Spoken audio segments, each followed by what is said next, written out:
will note that the first atomic bomb was dropped on Hiroshima, a military base. We won the race of discovery against the Germans. We have used it in order to shorten the agony of war, in order to save the lives of thousands and thousands of young Americans. We shall continue to use it until we completely destroy Japan's power to make war.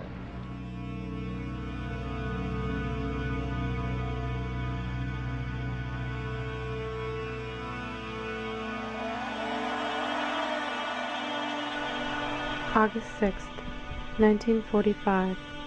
At approximately 8:15 a.m., Hiroshima would become among the most recognized cities in the world as the first victim to suffer the tragic effects of nuclear weapons.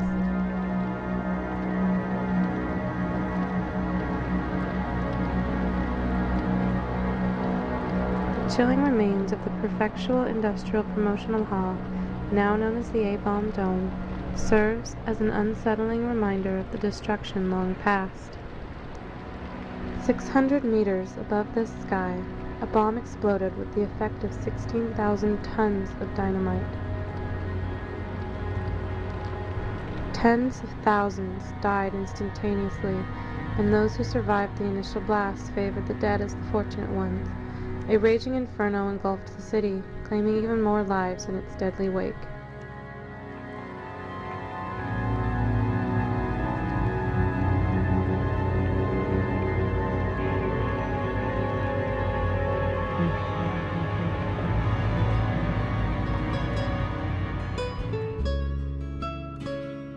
Hiroshima was an industrial city bustling with the business of commerce and the production of products mostly associated with the ongoing war.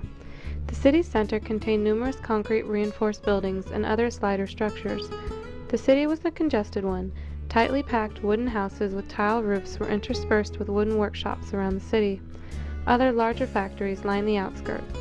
The population at the time was estimated at 255,000 people living and working within the city grounds.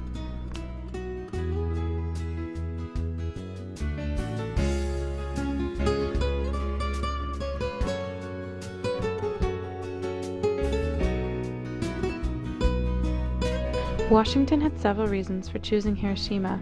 The first among many was the factories and nearby military camps. Hiroshima was also a communications and storage center, so it would prove to put a dent in Japan's military output. The second was the fact that Hiroshima had seen little conventional war. In order to accurately gauge the effects of the bomb, a target was needed that had little prior damage. And lastly, Hiroshima had no known prisoner of war camps, which made Washington sign it as the highest priority.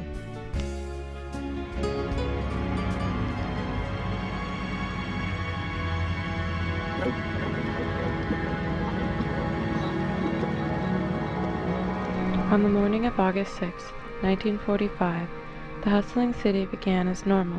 Children went to school and filtered out to the demolition work sites. Parents went to work, and life went on as normal. An hour before the bombing, an air raid alert was issued after radar picked up 3 American planes heading for the southern area of Japan. Radio broadcasting ceased in many cities, including Hiroshima.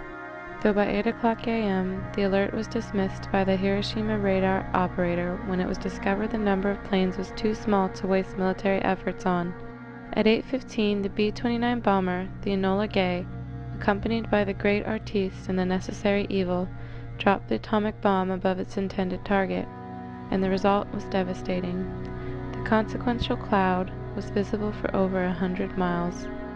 Within moments, the city was utterly destroyed. 90% of the buildings were severely damaged or completely gone. The blast devastated everything within a mile, though the effect reached out as far as 4 miles. Immediately after the initial detonation, a massive fireball formed in the sky above and set the city aflame.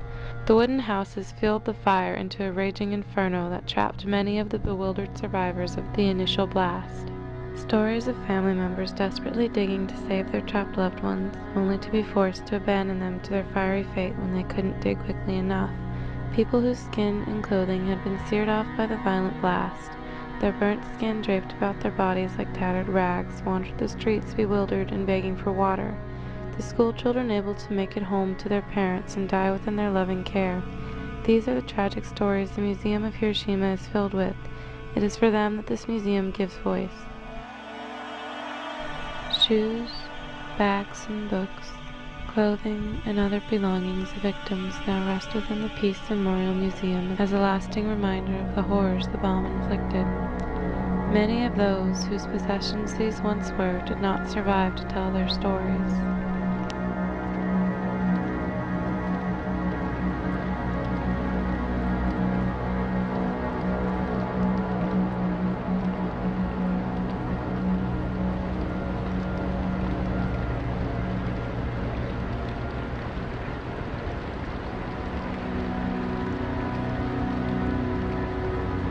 Perhaps the most disturbing of the relics within the somber walls of the museum are those left behind by the ones ripped from the world while they were still just a stranger to life, a life they will never have a chance to live.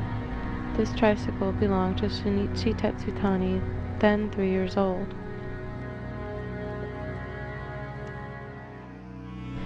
It is important to remember that they were all people, not just the Japanese or the enemies we were fighting a war against. They were also plain and simple people we share our world with. It could have been you or a member of your family, military and civilian alike. No one was spared the terrible power of the bomb.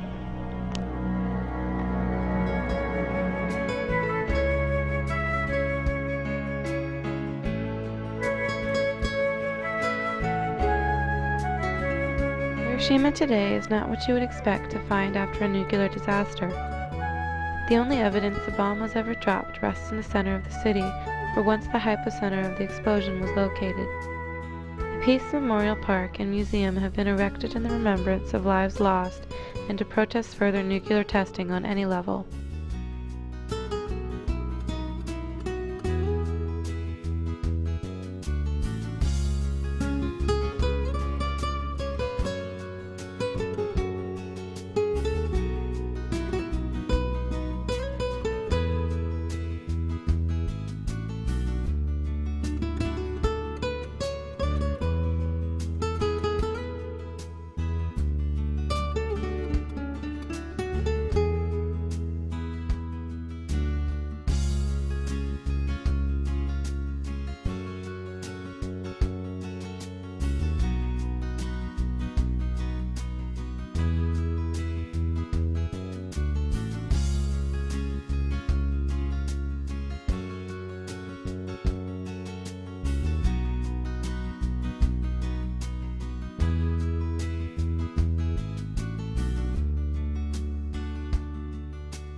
Hiroshima is a city that defeated the bomb. It bloomed and became hustling once more. Children now laugh and play among the ruins of the old military building, no longer overwhelmed by the suffering that once took place there. Even in destruction there is healing and growth. The city was rebuilt and the people live on.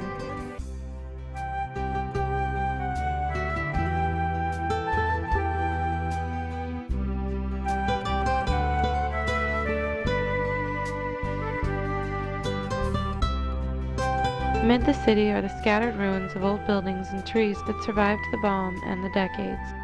Many believe the remains of the ruins left behind should be destroyed, but it is the terrible truth that the horrors of the past cannot be forgotten, for we must remember the mistakes of history so that they will never again be repeated.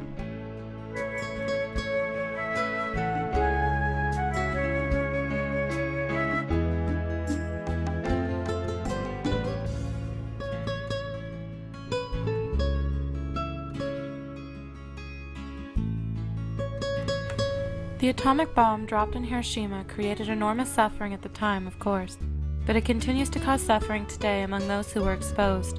The never-ending pain and anxiety they inflict are what makes such weapons inhuman. But we must never forget that nuclear weapons are the fruits of war.